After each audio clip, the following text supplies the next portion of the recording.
Alam mo yung pakiramdam na palaging kapos sa pera kahit anong trabaho mo. Yung kahit may trabaho ka naman, pero parang hindi mo nararamdaman yung pag-asa na umasenso ka.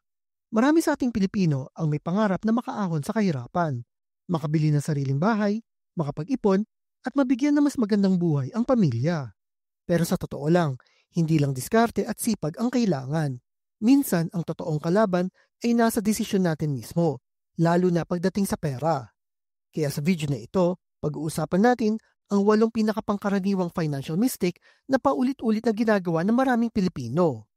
Mga pagkakamaling unti-unting nagpapabigat ng buhay at nagpapalayo sa tunay na pag-asenso.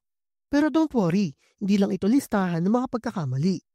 Bibigyan din kita ng mga practical tips para maiwasan ito at makabangon financially. Kaya kung isa ka sa mga Pinoy na sawa na sa kahirapan at gustong umangat ang buhay, make sure na panoorin mo ito hanggang dulo. At baka ito na ang turning point mo para sa mas maginhawang kinabukasan. Mistake number 1. Walang emergency fund.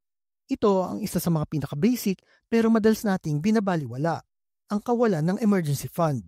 Marami sa atin ang umaasa na lang sa swerte o bahala na si Batman kapag may emergency. Pero sa totoo lang, hindi sapat yung umasa lang kapag nawalan ka ng trabaho, nagkasakit o nasiraan ng gamit sa bahay, ay mangungutang ka na lang. Tandaan na ang emergency fund ay dapat meron kang 3 to 6 months worth ng living expenses mo. Halimbawa, kung ang gastos mo kada buwan ay nasa 15,000 pesos, dapat at least may 45,000 pesos ka na nakahiwalay sa iyong savings account na hindi basta-basta gagalawin. Kahit paunti-unti, pwede mong simulan ito kahit nga 50 pesos lang a day basta consistent ka. Tandaan na ang emergency fund ay hindi para sa mga luho, kundi para sa mga necessities. At ang mga sales sa mall ay hindi isang uri ng emergency. Ito ang unang hakbang para magkaroon ka ng peace of mind pagdating sa pera. Mistake number 2. Living beyond your means. Ito ang classic na pabongga mentality. Gusto natin palagi yung pinaka-latest na phone, kumain sa labas kahit hindi naman special occasion, o bumili ng mga branded na bagay kahit masakit naman sa bulsa. Minsan ginagawa lang natin ito para may maipost lang sa social media, pero ang hindi natin nakikita ay linulubog ka na nito sa utang. Tandaan na ang pagiging tunay na mayaman ay hindi nakabase sa kung anong damit ang suot mo o yung gamit mo. Nakabase ito sa financial stability mo. Kung mas malaki ang ginagastos mo kaysa sa kinikita mo, paurong ka at hindi ka paabante.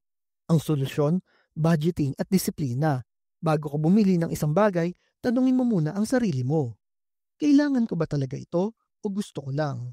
Hindi rin naman nakakahiya kasi na magtipid. Mas nakakahiya yung mangungutang ka kasi palagi kang walang pera. Mistake number 3. Walang budget plan o tracking ng gastos. Ang perang hindi mo binabantayan, siguradong mawawala. Kaya maraming Pinoy ang nagtataka kung saan napupunta ang sahod nila. Kasi hindi naman talaga nila alam kung saan ito napupunta. Wala kasi silang budget plan at lalong wala silang tracking ng kanilang mga gastusin. Simple lang ang solusyon dito. Gumawa ng monthly budget. Isulat ang lahat ng sources of income at itabi dito yung mga fixed expenses tulad ng renta, kuryente, tubig, internet at iba pa.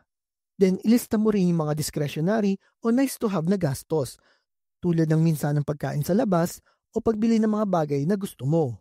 At para ma-record mo ito, gumamit ka ng notebook o Excel file o kahit ng mga budgeting app. By the end of the month, magugulat ka kung gaano karaming pera ang napupunta lamang sa ibang bagay na hindi mo naman talaga kailangan. Ang goal dito ay kontrolin ang pera mo at hindi yung pera ang kumokontrol sa iyo. Mistake number 4. Kakaibang mentalidad sa utang. Aminin mo na, gaano mo ba kadalas naririnig yung salitang utang muna, bayad later? Para bang normal na lang ito sa culture natin ngayon. Pero ang problema, hindi lahat ng utang ay healthy.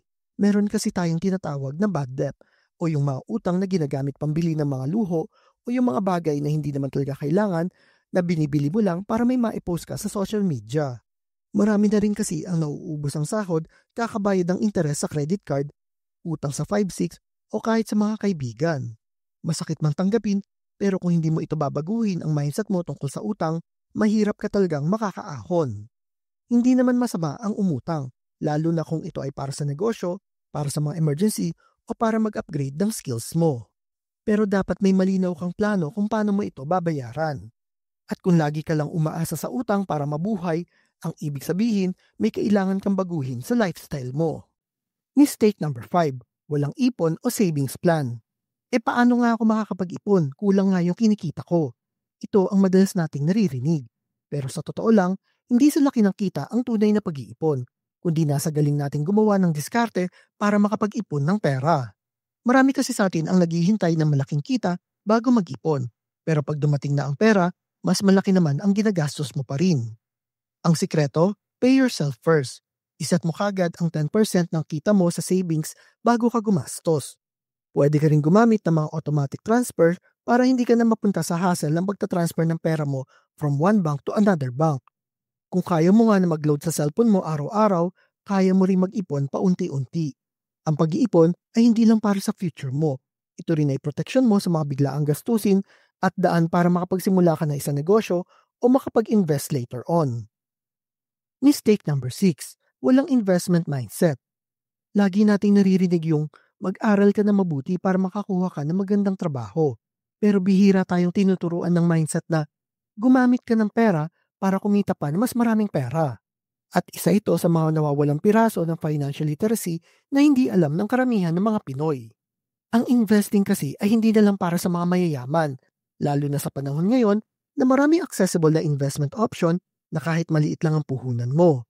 Tulad na lang ng Pag-ibig MP2, digital banks na may high yield interest rates, mutual funds, at yung mga dividend-paying stocks. Hindi mo naman din kailangan na maging expert kagad. Ang mahalaga ay willing ka matuto at magsimula. Tandaan na habang tumatagal kang hindi nag-i-invest, sayang ang bawat taon na pwedeng kitain ng pera mo. Mistake number 7, walang financial goals o long-term plan. Saan mo ba gusto mapunta ang buhay mo financially after 5, 10, or 20 years? Kung wala kang maisagot, malamang nagpapago with the flow ka na lang sa agos ng buhay. Wala kang direksyon at ang resulta, lagi kang abala sa trabaho pero wala kang malinaw na pinatutunguhan. Dapat ay mag-set ka ng specific financial goals. Katulad na lang na makapag-ipon ng 100,000 sa loob ng 12 months. O kaya naman makabili ng lupa sa probinsya after 5 years. Kapag may malinaw kang goal, mas motivated ka na magtipid at mag-ipon at umiwas sa mga walang kwentang gastos. Tandaan na financial freedom starts with clarity. At kahit maliit lang ang goal mo ngayon, basta tuloy-tuloy ka lang, malayo ang mararating mo. Mistake number 8, umaasa lang sa iisang source of income. Basta may trabaho ako, ayos na yan. Ito ang isa sa mga paniniwala na madalas nating naririnig. Pero sa totoo lang, ito rin ang isa sa mga pinakadelikadong mindset pagdating sa pera. Maraming Pinoy kasi ang kontento na lang sa isang sweldo kada buwan kahit kulang na kulang naman ang kinikita nila para sa kanila. Ang problema, paano kung nawalan ka ng trabaho? Paano kung may nangyaring emergency at hindi sapat ang sahod mo? Sa panahon kasi ngayon, hindi na sapat yung umasa lang sa iisang source of income. Kailangan mo ng extra income, pwedeng online sideline, maliit na negosyo, o kahit simpleng buy and sell. Hindi naman kailangan na magsimula ka kagad sa malaki. Kahit 200 to 300 pesos kada linggo, malaking bagay na ito basta consistent ka. Ang goal mo dito ay hindi para mag-survive, kundi makapag-ipon, makapagbayad ng mga utang, at makapagsimula mag-invest. Kaya habang maaga pa, simulan mo na ito. Tandaan, mas panatag ang buhay kung mas maraming daluyan ang pera mo at hindi ka basta-basta matitinag ng kahit anong problemang darating sa'yo. So ayun ang mga financial mistake na madalas nating nagagawa na unti-unting humihila sa atin pababa. Pero tandaan mo, hindi pa huli ang lahat. Ang pagbabago sa buhay ay nagsisimula sa awareness at action. Hindi mo kailangan maging milyonaryo kagad. Ang mahalaga, gumawa ka ng mga hakbang para mas maging maayos ang financial future mo. Kaya simulan mo nang ayusin ang pera mo ngayon. Mag-ipon ka kahit konti, iwasan ng mga walang saysay na gastos, at unti-unting baguhin ang mindset mo pagdating sa pera. At kung nagustuhan mo ang video na ito at feeling mo ay makakatulong din ito sa iba, huwag mong kalimutan na i-share ito sa mga kaibigan mo. At syempre, kung gusto mo pa ng mga ganitong content na makakatulong sa iyo sa pag-angat sa buhay mo, i-like mo ang video na ito at mag-subscribe na rin sa channel na ito. Ikaw ba? Alin sa mga financial mistake na ito ang gusto mong iwasan simula ngayon? Type mo naman sa comment section below.